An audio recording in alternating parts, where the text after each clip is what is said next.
എന്തിനാണ് ഇസ്മായിലെ 1000 രൂപയ്ക്ക് 4550 സ്ക്വയർ ഫീറ്റുള്ള ഇത്രയും മനോഹരമായിട്ടുള്ള വീട് കൊടുക്കുന്നതെന്ന് ചിലർ ചോദിക്കുന്നതായിട്ട് ശ്രദ്ധയിൽപ്പെട്ടു. പക്ഷേ ഇസ്മായിലിൻ്റെ സുഹൃത്തുക്കളോ ഇസ്മായിലിൻ്റെ കുടുംബക്കാരോ ഇസ്മായിലിൻ്റെ നാട്ടുകാരോ ആ ഒരു ചോദ്യം ചോദിക്കില്ല. ഇവിടെയുള്ള രാഷ്ട്രീയ പാർട്ടി നേതാക്കന്മാരടക്കം ഈ നെറുക്കെടുപ്പിൽ നിന്ന് ഒരു ടിക്കറ്റ് എടുത്തിട്ടുണ്ട്. അത് ഈ മനുഷ്യന് വേണ്ടിയിട്ടാണ്.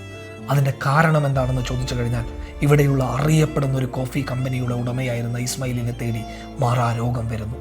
നിലവിൽ കീമോ ചെയ്തുകൊണ്ടിരിക്കുന്ന ഇസ്മായിൽ ഈ വീട് വിറ്റ് കടം തീർക്കാൻ വേണ്ടി ഇട്ട് നോക്കി. പക്ഷേ അതൊരിക്കലും സാധിച്ചില്ല. കച്ചവടത്തിൽ വന്നിട്ടുള്ള ഭീമമായ കടം 2 കോടിക്ക് മുകളിൽ പോകുന്നതുകൊണ്ട് ഈ വീട് വിറ്റാൽ കിട്ടുന്ന പൈസ കൊണ്ട് അതൊരിക്കലും തീരുകയില്ല. ചാരിറ്റി ചെയ്തു കഴിഞ്ഞാൽ ഈ രീതിയിൽ ജീവിച്ച ഒരു മനുഷ്യനെ ആരും സഹായിക്കാനും പോകുന്നില്ല.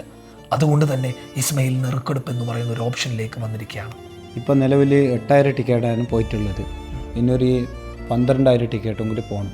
ടോട്ടൽ ഒരു 20000 ടിക്കറ്റും കൂടി ഇല്ലെങ്കിൽ ഞങ്ങൾക്ക് ഈ നെറുക്കെടുപ്പ് ഇറക്കാൻ പറ്റില്ല. അതുകൊണ്ട് ഒരു 20 ദിവസം കൂടി മുമ്പോട്ട് നീട്ടിയിട്ട് നെറുക്കെടുപ്പ് എടുക്കാൻ തീരുമാനിച്ചു.